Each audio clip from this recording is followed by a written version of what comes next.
Merci, mon très cher frère Karim. Euh, Merci parce que d'abord vous animez cette émission de la communauté internationale des hommes d'affaires de plein évangile. Et je voudrais rendre grâce à Dieu pour cette association. Et ce soir, comme la dernière fois aussi, nous voudrions nous associer à cet effort que nos autorités, le gouvernement est en train de faire dans la lutte contre cette pandémie du Covid-19. Les efforts sont sous plusieurs ordres, et notamment le premier plan, la sensibilisation.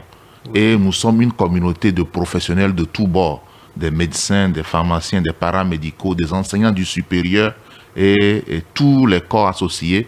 Nous avons eu cette richesse-là qui nous permet donc véritablement d'être sensibles à la souffrance des gens autour de nous et de nous associer véritablement à cet effort de sensibilisation. Et c'est dans ce cadre dont s'inscrit notre émission de cet après-midi. Et nous voudrions véritablement que Dieu, au travers de cette émission, aide à lever le voile, à lever l'ignorance de cœur, de la pensée de nos auditeurs, des frères en Christ, des chrétiens, de toute la population. C'est aussi avec grand plaisir d'être associé avec notre grand frère et ami, le professeur Dikenou, qui est un enseignant, un éminent enseignant, un philosophe de son état et qui, je suis convaincu, avec la lumière de Dieu, nous éclairera amplement. Et donc, pour venir à votre question, disons tout simplement que la maladie de Covid-19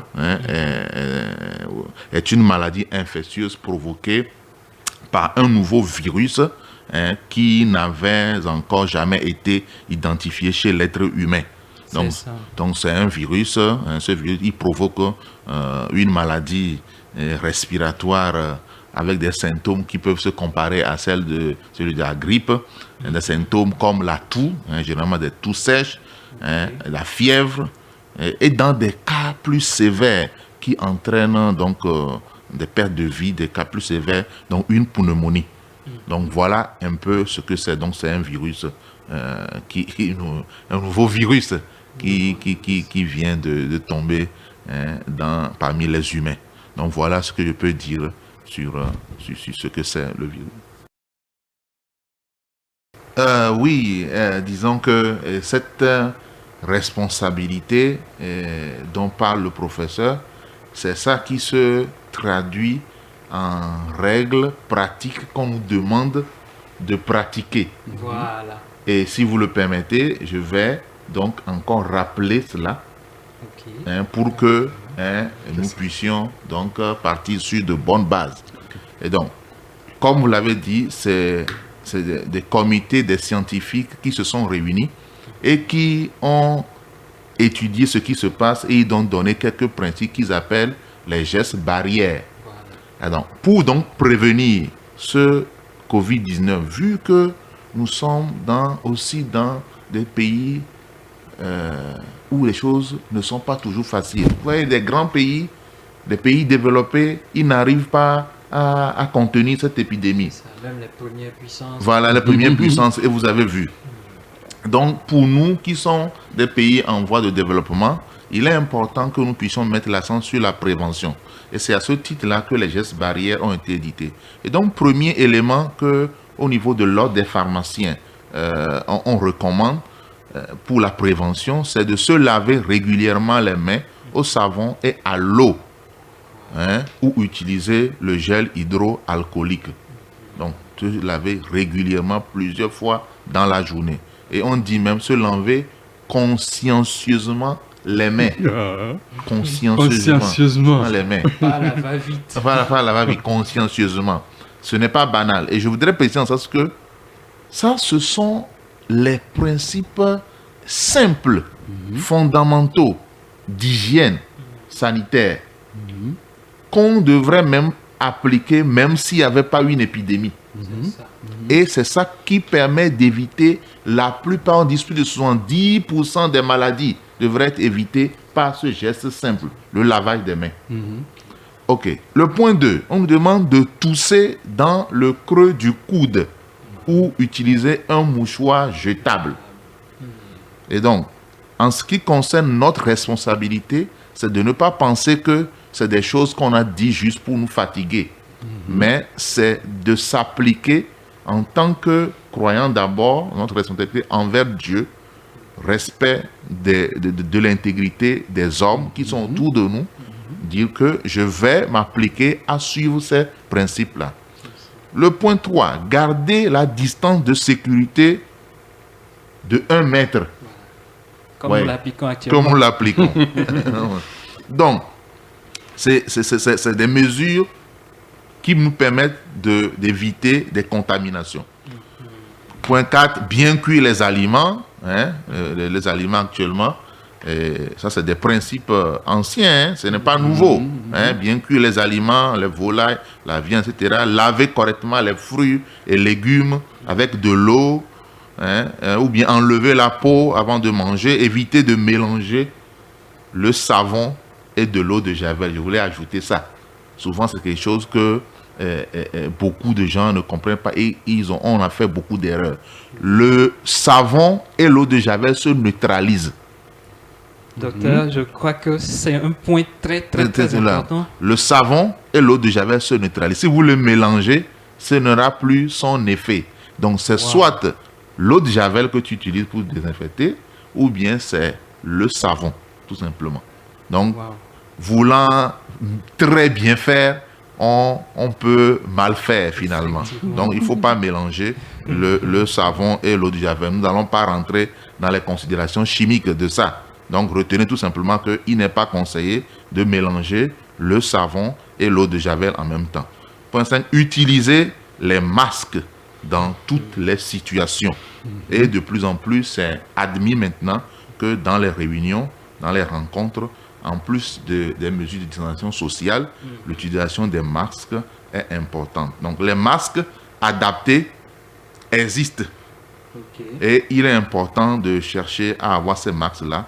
Et il y a ce que je porte là, ça c'est les masques chirurgicaux qui permettent à celui qui le porte d'éviter de transmettre des germes à d'autres personnes. Donc ça c'est des masques chirurgicaux, les chirurgiens l'utilisent à l'hôpital et autres. Mais il y a d'autres masques qu'on appelle les masques FFP2 qui retiennent les particules et qui empêchent ce que toi aussi tu sois contaminé. Donc ça filtre l'air rejeté et ça filtre l'air inspiré. Il y a d'autres types de masques, mais nous n'allons pas rentrer dans tous ces détails-là ici aujourd'hui. Donc voilà à peu près, éviter par exemple, un point 6, éviter d'amener les enfants dans les lieux publics actuellement, dans les hôpitaux, dans les pharmacies, au marché. C'est pour cela que les écoles sont fermées d'ailleurs et les crèches sont fermées. Et point 7, éviter de se serrer les mains, et les embrassades, les bisous et tout ça. On nous demande de surseoir à ça pour le moment. Donc voilà les signes, ou bien les comportements plutôt, qu'il faut adopter pour pouvoir véritablement éviter cette pandémie, ce Covid-19. Très bien, oui, vous avez, chaque fois quand il y a une pandémie et que les choses vont très rapidement et que nous n'avons pas les moyens qu'il faut pour pouvoir gérer la situation directement, on peut paniquer. Dans les situations de pandémie, lorsqu'il y a une flambée infectieuse, les moyens qu'on dispose pour faire face à la situation sont souvent faibles par rapport à ce qui se passe. Ce n'est pas seulement dans nos pays sous-développés, même dans les grands pays, le même problème se pose. Et donc, la panique et la peur peuvent donc des comportements qu'on retrouve et les gens peuvent courir de gauche à droite. Mais ce que je voudrais dire sur l'aspect psychologique, avant qu'on aille plus loin, laisser la parole au professeur, c'est que de grâce, évitons de courir dans tous les sens pour prendre ceci, prendre tel médicament, tel antibiotique. C'est dangereux. Ce que les gens vendent ailleurs peuvent être des sources d'intoxication pour nous. Et aussi, il y a des faux médecins, généralement des faux pharmaciens, des personnes qui sont des pseudo-pharmaciens et qui s'improvisent comme quoi ayant des recettes, ayant des remèdes. Et beaucoup de choses circulent sur, comment on appelle, sur l'Internet. Des gens qui disent qu'ils ont des potions, des infusions, des décoctions, des plantes pouvant apporter un soulagement quelconque, sont à éviter. Ne les suivez pas du tout. Donc, il faut rester attaché aux informations officielles qui sont données par des professionnels assermentés, des recommandations qui nous sont données. Et lorsqu'on n'a pas de solution, on peut avoir peur, on peut être stressé.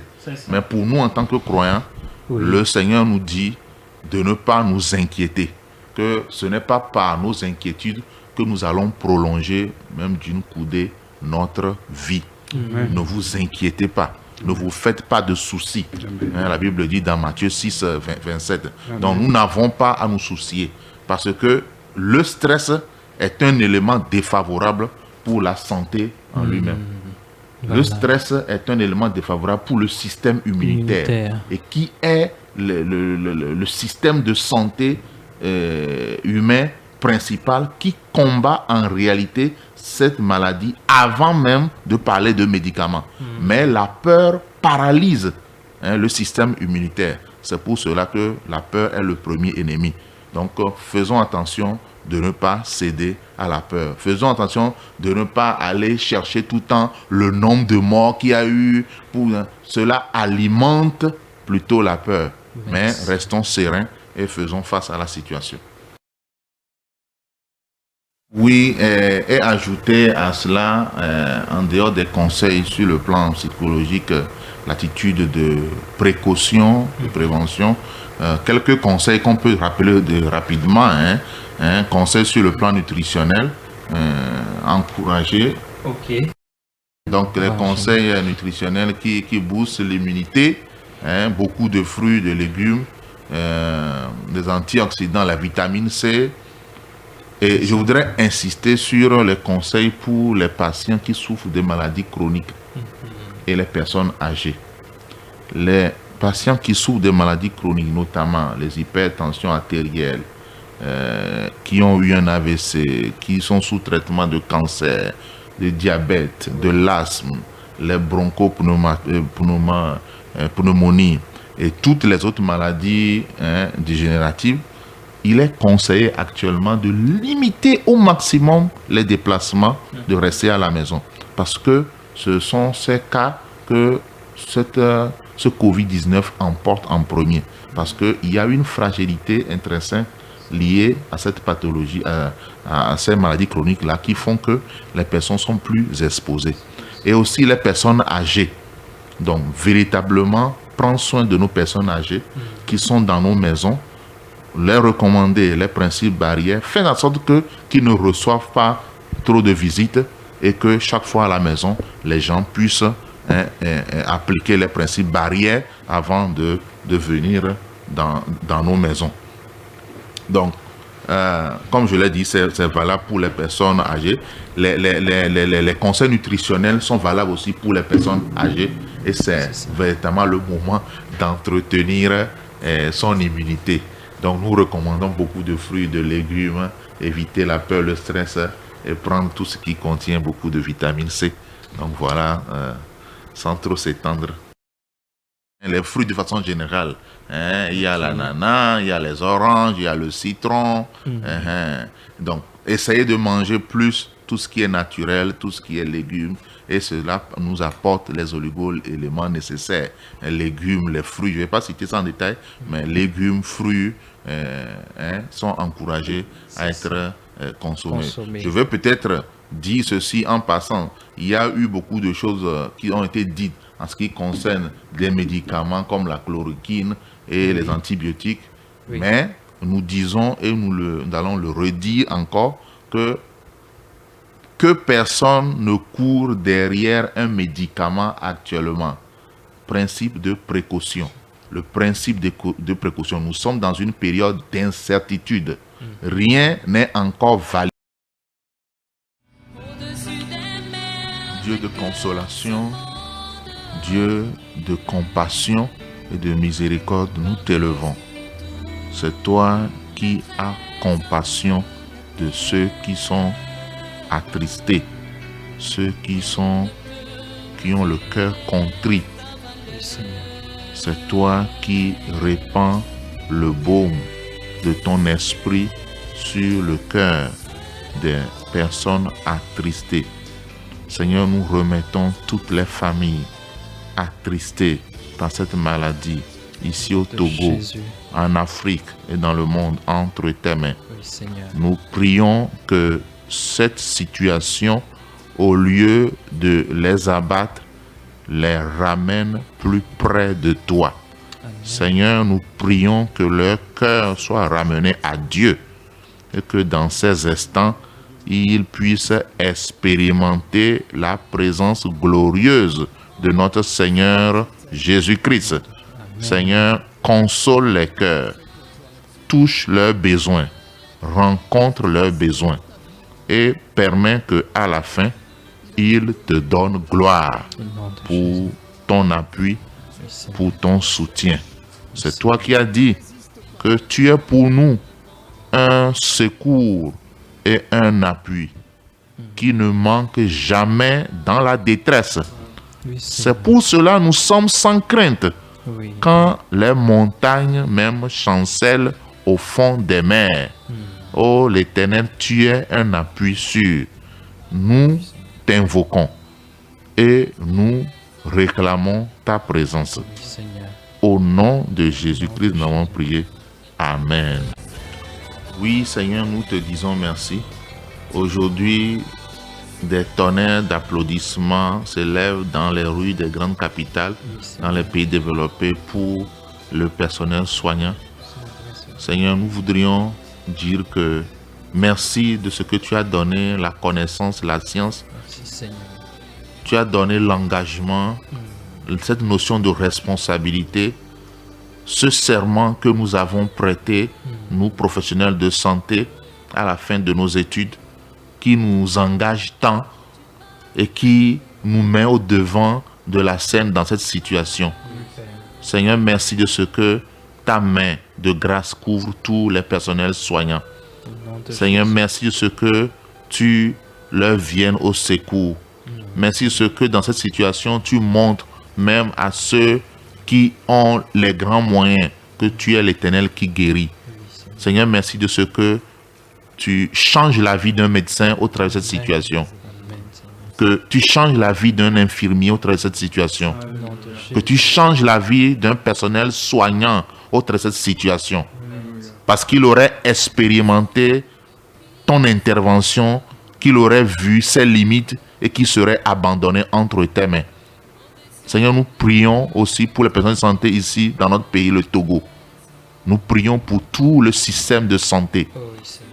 Nous savons ce qui manque, ce que nous avons, ce que nous n'avons pas. Mais nous croyons que, comme ta parole le déclare, que toute chose concourt au bien de ceux qui aiment Dieu et de ceux qui sont appelés selon son dessein. Au travers de cette situation, tu changeras le visage de notre système de santé au nom de Jésus. Amen. Tu vas amener ce qui n'existait pas, tu vas l'amener à l'existence. Amen.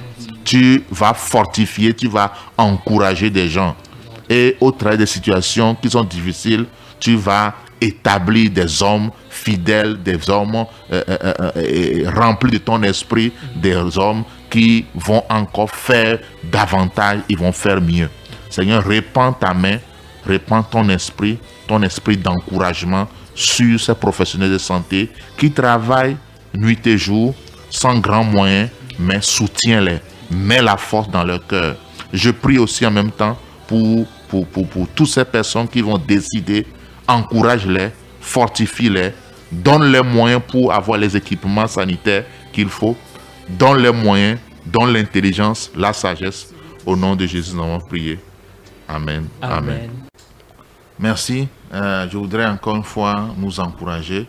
Comme l'a dit, nous sommes dans des moments de grande incertitude, des moments où des choses ne sont pas maîtrisées. des moments où nous ne savons pas ce que demain sera fait, mais c'est aussi des moments où nous nous posons les grandes questions de foi, où nous pouvons nous interroger qui nous sommes, qui est Dieu et qu'est-ce que Dieu est capable de faire dans la vie des hommes.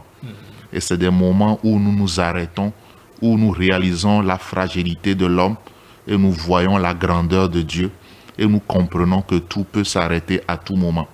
Et ce sont des moments qui nous préparent, nous, en tant que membres de la communauté des hommes d'affaires de plein évangile, ou à comprendre notre mission, qui est de ramener le cœur des hommes à Dieu. C'est un moment favorable pour que les hommes de tout lieu puissent se rapprocher de Dieu. Sur les informations, il est dit même que l'achat des Bibles en ligne a flambé et que nous rendons gloire à Dieu. Et nous voulions dire, pour terminer, que Dieu est la solution du monde d'aujourd'hui. Et Jésus-Christ est celui qui sauve, qui guérit et qui libère encore aujourd'hui. Donc je vais prier pour la fin. Père, dans le nom de Jésus-Christ, nous t'élevons parce que dans toute situation, tu nous donnes la possibilité de voir ta main. Oui, dans tous les événements de joie ou bien de peine qui nous arrivent, tu nous donnes la possibilité de te voir agir. Seigneur, nous avons vu ta main, nous avons vu ton action. Tu es un Dieu grand, élevé en dignité, et tu confonds la sagesse des hommes, et tu montres que toi seul, tu es digne d'être loué, d'être craint. En ces instants, nous voulons que la paix de Dieu, qui surpasse toute intelligence, garde nos cœurs et nos pensées en Jésus-Christ. Seigneur, que le Saint-Esprit, qui est l'Esprit de vérité, nous conduit dans toute la vérité. Nous prions pour notre nation, le Togo. Nous prions pour les autorités. Nous prions pour les dirigeants à quelque niveau qu'ils soient, dans leur engagement, dans leur esprit de solidarité envers le peuple. Nous prions que tu les fortifies, tu leur donnes la sagesse, l'intelligence, et qu'en ces instants, ils encore travaillent davantage. Merci pour tout ce que tu fais, et merci de ce que à la fin de cet événement, Jésus-Christ sera glorifié, et beaucoup d'hommes seront sauvés pour la gloire de ton seul nom. Amen, amen, amen.